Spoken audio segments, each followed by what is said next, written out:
অভিযোগ যেটা করা হয়েছে আর রিপোর্ট যেটা আসছে আর আমরা চোখে যেটা দেখতে পাচ্ছি, এই সবগুলোকে মিলিয়ে না একটা তালগোল পাকিয়ে যাওয়া বলে না একদম বাংলাতে, সেই তালগোল পাকিয়ে যাচ্ছে এই মুহূর্তে প্রত্যেকেরই। একেবারেই তাই। এবং সেটা অডিটর একটু লিগাল প্রসপেক্টের কথা বললো, আর ডাক্তারবাবু বললেন মেডিকেল সায়েন্সের ব্যাপারে। আমি একেবারেই সাধারণ মানুষের দৃষ্টিভঙ্গি দিয়ে যেটা আমার মনে হয়েছে আমি সেটা বলবো। সেটা হচ্ছে যে প্রথমেই যেটা একটা খুব মানে চোখে লেগেছে, যে অটো চালক, বোম্বের মতো একটা শহরে যারা অটো চালান বা সাইকেল চালান বা যে কোনো আর কি, যে কিছু হোক না কেন, কোনো সেলিব্রিটির বাড়ি তারা চেনে না, এটা হতে পারে না। মানে আমি নিজে কর্মসূত্রে বোম্বেতে বহুদিন ছিলাম, বহু বছর ছিলাম। নর্মালি যখন কোনো শপিং এ যেতাম বা মার্কেটে যেতাম, যখন কোনো অটোই চড়তাম, তারা যখনই কোনো সেলিব্রিটির বাড়ির সামনে দিয়ে যেত, তারা সবসময় দেখাতো যে ইয়ে দেখিয়ে ইয়ে ইসকা ঘর হ্যায়, ও দেখিয়ে ইয়ে সচিন কা ঘর হ্যায়, এগুলো ওরা দেখায়। কাজেই যখন অটো দাদা এটা বললেন যে উনি জানতেন না যে ওটা নাকি সৈফ আলী খানের বাড়ি, এবং উনি এটা চিনতেও পারেননি যে যখন রক্তাক্ত অবস্থায় বলা হয়েছে যে উনি নেবে এসেছিলেন, দ্যাট ইজ অ্যাবসার্ড। মানে বোম্বের মতো, হ্যাঁ ভারতবর্ষে হয়তো সৈফ আলী খানকে কয়েকজন হয়তো না চিনলেও চিনতে পারেন, হতে পারে, সেটা অস্বাভাবিক নয়, কিন্তু বোম্বের মতো একটা জায়গাতে একজন অটো চালক বলছে যে সে বুঝতে পারেনি, সে চিনতে পারেনি, এটা তো মানে সত্যি কথা বিশ্বাস করা যায় না। এটা একটা মাথায় এসছে। প্লাস আরো যেটা একটা মনে হলো, যেখানেতে উনি একজন এত বড় মাপের সেলিব্রিটি, একটা অত বড় অ্যাপার্টমেন্টে এরকম ঘটনা ঘটে গেল, আবাসিকরা কেউ এগিয়ে এলো না, যেটা একটা খুব ভেবে দেখার বিষয়। একটা আবাসিকও এগিয়ে এলো না। আমাদের নর্মালি পাড়াতে চোর ছ্যাঁচোর মাঝরাতে ঢুকলে সবাই রেড়ে করে তেড়ে আসে, এরকম তো নয় যে সেলিব্রিটিদের কিছু হলে তারা মুখ ফিরিয়ে থাকবে, বরঞ্চ আরো লোকের এগিয়ে আসার কথা, কোনো কারোকে এগিয়ে আসতে দেখা যায়নি। আর একটা কথা ভাবো, এত যাদের মানে এত বড় মাপের মানুষ, তাদের বাড়িতে কোনো গাড়ি ছিল না, কোনো ড্রাইভার ছিল না। যদি তার বড় ছেলেই যদি হসপিটালে পৌঁছে দেওয়ার ব্যাপার থাকে, সে গাড়ি ড্রাইভ করতে পারে না, মানলাম ড্রাইভ করতে পারে না, আবাসিকের কেউ কেন এগিয়ে এলো না? সেটা, এই প্রশ্নগুলো কিন্তু একেবারে থেকে যায়। মৌমিতা, এবং এখানে প্রশ্ন উঠছে আর অনেক এখান থেকে আমি অরিত্রর কাছে চলে যাবো। অরিত্র, আরো একটা সব থেকে বড় সাসপেন্স এই মুহূর্তে কি জানেন তো, যে সাইফকে হাসপাতাল পর্যন্ত কে নিয়ে গেল? অটো চালক প্রথমে তিনি বলেছিলেন একটা ছোট্ট বাচ্চা নাকি প্রথমে দৌড়ে এসেছিল সাইফ আলী খানের সঙ্গে। হাসপাতালে যাওয়ার পর সেখানে একটা খবর এলো যে ইব্রাহিম, সাইফ আলী খানের বড় ছেলে, সে নাকি নিয়ে গিয়েছিল সাইফকে। কিন্তু হাসপাতালের বিবৃতি তো একেবারেই অন্যরকম, সাইফকে নাকি তার বন্ধু নিয়ে গিয়েছে। এতগুলো মিসিং লিঙ্ক।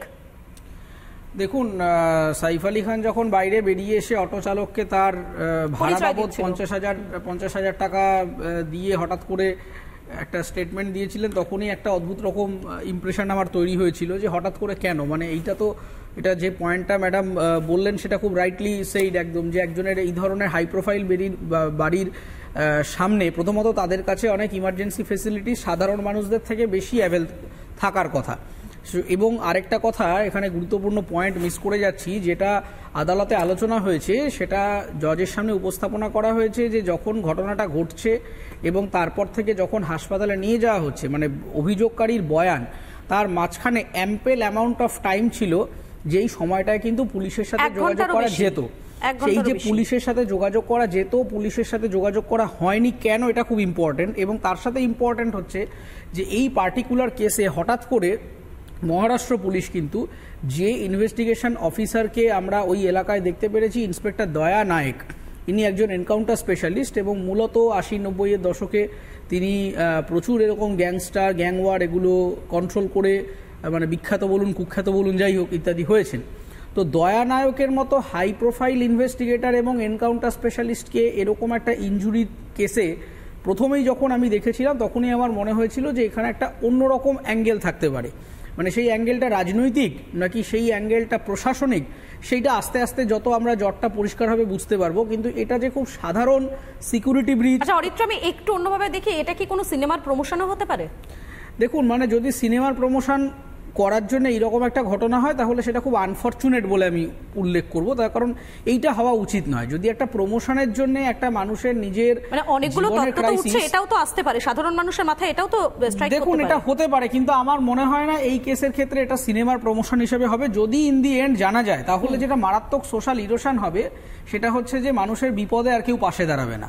মানে সমস্ত কিছুতে যদি মিথ্যার ভিত্তিতে, মার্কেটিং এর ভিত্তিতে সমস্ত কিছুকে আমরা মিথ্যে কথা বলাটাই যদি মার্কেটিং হয়, তাহলে কিন্তু ওই পালে পালে বাঘ পাড়ার মতো একটা ব্যবস্থা হবে। যখন আমরা সত্যিই কেউ বিপদে পড়বো, যখন সত্যিই আমার বাড়িতে একটা ডাকাতি হবে, কেউ একজন আমাকে মারধর করবে, আমি যাব হাত জোর করে মানুষের কাছে বলবো যে আমায় বাঁচান, লোকটা হয়তো ভাববে যে এ নিশ্চয়ই কোনো একটা মার্কেটিং এর গিমিক দিচ্ছে। ফলে যদি এটা ইন দি এন্ড প্রমাণিত হয় যে এটা মানে কোনো ইন্স্যুরেন্স ক্লেমের জন্য মিথ্যা কথা বলা, কিংবা হতে পারে এটা কোনো ফিল্মের প্রচার, মানে হোয়াট এভার, যদি কোনো অ্যাব্রাপ্ট কারণ থাকে যেটা হঠাৎ করে সামনে উন্মোচিত হলে আমাদের একটা হতচকিত হতে হবে, তাতে আলটিমেটলি সমাজের কাছে একটা খারাপ বার্তা যাবে যে সেলিব্রিটি মানেই তারা মিথ্যে কথা বলেন, এরকম একটা জায়গায় প্রচারের আলোতে থাকার সবসময় একটা চেষ্টা, প্রচারের আলোতে থাকার এবং এই জনপ্রিয়তাটাকে খারাপ ভাবে ব্যবহার করবার। একবারে অরিত্র, আমি আসবো, আমি ডক্টর সুনন্দদের কাছে যাবো। সুনন্দবাবু, গতকাল যখন আমরা দেখতে পেলাম সাইফ আলী খান তিনি হাসপাতাল থেকে বেরিয়ে এলেন এবং তিনি যে, আমি দেখাচ্ছিও আমরা এই মুহূর্তে সেই ভিজুয়াল, যেভাবে তিনি বেরিয়ে আসছেন, যেভাবে তিনি হাঁটছেন, হাত নেড়ে ভক্তদের, অনুরাগীদের তিনি বলছেন যে তিনি ঠিক আছেন, তারপর গাড়িতে উঠেও তিনি ভিডিও করছেন। তারপরে না একটা মহল বলছে সাইফ আলী খান আসলে অনেক বড় অভিনেতা, তিনি সবসময় ভীষণ ভালো ডায়েট মেনটেন করে, তিনি সবসময় একটা জিম অর্থাৎ একটা রেগুলার প্রতিনিয়ত তিনি শরীর চর্চার মধ্যে থাকেন, সে কারণে নাকি তার এতটা স্পিডে রিকভার হয়ে গিয়েছে। আমি চিকিৎসকের ভাষায় শুনতে চাই, এটা কি সম্ভব? এতটা তাড়াতাড়ি, এতটা খুব দ্রুতভাবে এভাবে রিকভার করা কি যায়? সাধারণ মানুষেরও নিশ্চয়ই এটা জানতে ইচ্ছে করছে এই মুহূর্তে। দেখুন, রিকভারিটা ডিপেন্ড করছে কতটা এইসব ক্ষেত্রে, ইনজুরি ক্ষেত্রে কতটা ইনজুরি হয়েছে তার উপরে। তো যেটা বলা হয়েছে আর যেটা অ্যাকচুয়ালি হয়েছে দুটোর মধ্যে একটা কিছু অসামঞ্জস্য রয়েছে। যেটা বলা হয়েছে যতটা গভীর ক্ষত বা যতটা ডিপ ইনজুরি হয়েছে সেটা তো মেডিকেল রিপোর্টে সেটা নেই। তো মনে হয় হাসপাতাল কর্তৃপক্ষ ব্যাপারটাকে ওভাবে মডিফাই কিছু করেননি, লোকাননি। ওনারা এক্স্যাক্ট যা যা ইনজুরি হয়েছে সেটাই মেনশন করেছেন এবং যা যা মেডিকেল রিপোর্টে আছে ওনার ইনজুরি সম্বন্ধে, সেগুলো থেকে রিকভারি হওয়াটা কোনো বিষয় না এবং সেটার জন্য হাসপাতালে ভর্তি হওয়ার দরকার হয় না। যে ধরনের ল্যাসারেশন আছে এগুলো আমাদের এখানে 5 দিন অ্যাডমিট থাকারও কি প্রয়োজন দরকার হয় না। বললাম তো যে এরকম ল্যাসারেশন বা এরকম অ্যাব্রেশন নিয়ে প্রতিদিন হাসপাতালে প্রচুর লোক আসে, তো তার জন্য ভর্তি থাকারও দরকার হয় না। সুতরাং এখানে রিকভারি ব্যাপারটাও একটু থাকতে, এটার থেকে রিকভারি কি আছে? মানে এটা খুব আপনাদের মেডিকেল সায়েন্স, এটা খুব সহজ, এটা কোনো মানে সমস্যার কিছু নেই। প্রচুর হয় এরকম, যে কোনো হাসপাতালে ইমার্জেন্সিতে গেলে দেখবেন এরকম কেস থাকে প্রচুর প্রচুর। মানে সাইফ আলী খান অভিনেতা বলেই এতটা হাইলাইট নাকি? হ্যাঁ, তো অবশ্যই। আমি এই বিষয় নিয়ে মৌমিতার কাছে আসবো। মৌমিতা, এতগুলো কথার মধ্যে অরিত্রর সঙ্গে আমার যে বিষয়টা নিয়ে হচ্ছিল যে এটা কি কোনো সিনেমার প্রমোশন হতে পারে, অনেকেই কিন্তু এই প্রশ্নটা এই মুহূর্তে করতে শুরু করে দিয়েছেন। মৌমিতা, এটা যেটা হয়েছে বলে আমার ব্যক্তিগতভাবে মনে হচ্ছে যে সেফ আর কারিনা এরা দুজনে মিলে সিক্রেট গেম একটা খেলার প্রচেষ্টা করেছিলেন এবং কেন করেছিলেন সেটা সত্যি একটা বড় প্রশ্ন। কিন্তু তার সাথে আরেকটা প্রশ্ন যেটা বারবার মাথার মধ্যে আমার ঘুরপাক খাচ্ছে, সেটা হচ্ছে যে চোরকে আমরা দেখলাম সিঁড়ি দিয়ে পালিয়ে যাচ্ছে, তার সিসিটিভি ফুটেজ থেকে একটা স্ক্রিনশট জাতীয় ঘটনা মানে ব্যাপার সবার সামনে আমাদের এসছে একটা চিত্র। কিন্তু যেটা শোনা যাচ্ছে যে তাকে 6টা স্ট্যাব করা হয়েছিল সেফকে, যে 6টা স্ট্যাব করা হয়েছে এবং সেই রক্তাক্ত অবস্থার কোনো কিন্তু সিসিটিভিতে ধরা পড়েনি, এটা তো হতে পারে না।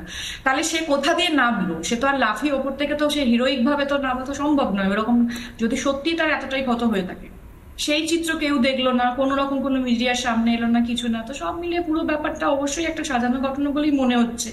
মানে ব্যাপারটা হচ্ছে যে এটা কিছু একটা যেন সে ধামাচাপা দেওয়ার প্রচেষ্টা, যেটা ঘুরে ফিরে অনেক জায়গাতে এটাও বলা হচ্ছে, চোখে পড়ছে যে তাদের কোনো প্রপার্টি যেটা একটা কোর্ট কেস চলছিল সেটাতে হয়তো মানে অ্যাটেন্ড করার ব্যাপার ছিল এবং সেটা এড়িয়ে যাওয়ার জন্যই হয়তো এটাকে এইভাবে উপস্থাপনা করা হয়েছে যাতে এটা নিয়ে আর কোনো পরবর্তীকালে সমস্যা না হয়। এখন কোনো ছবির প্রমোশন যদি এটা সত্যি হয়ে থাকে তাহলে এটা যেটা অরিত্র বললো সেটার সাথে একেবারেই একমত যে ব্যাপারটা সেই পালে আনফরচুনেট, অর্থাৎ খুবই দুর্ভাগ্যজনক। কেননা সাইফ আলী খানের এই ঘটনার পর সাসপেন্স বেড়েই যাচ্ছে আর সব থেকে বড় কথা একটা মিসিং লিংক রয়ে যাচ্ছে, যে মিসিং লিংকগুলোকে কিন্তু কোনোভাবেই মেলানো সম্ভব হচ্ছে না। একগুচ্ছ প্রশ্ন রয়েছে, তার মধ্যে সিসিটিভি ফুটেজে যাকে দেখা গিয়েছে, যাকে গ্রেফতার করা হয়েছে তারা দুজন এক কিনা। আরো বড় প্রশ্ন, সাইফ আলী খানের যে ঘটনা, তারপরে যেভাবে বলা হয়েছিল তার ইনজুরি আর যেভাবে তিনি হাসপাতাল থেকে বেরিয়ে আসলেন, এই দুটোকেও কিন্তু কোনোভাবে মেলানো যাচ্ছে না। সব থেকে বড় প্রশ্ন এই মুহূর্তে দাঁড়াচ্ছে, সাইফ আলী খান সেফ হলেও 8 দিন পার হয়ে গেলেও সাসপেন্সটা কিন্তু এখনো বহাল রয়েছে। আর এটাই এখন দেখার বিষয়, এই সাসপেন্স ঠিক শেষটা হয় কখন। আজকের মতো চারটার খবর আমরা এখানেই শেষ করছি, তবে বিস্তারিত খবরের জন্য আপনারা অবশ্যই নজর রাখুন রিপাবলিক বাংলায়।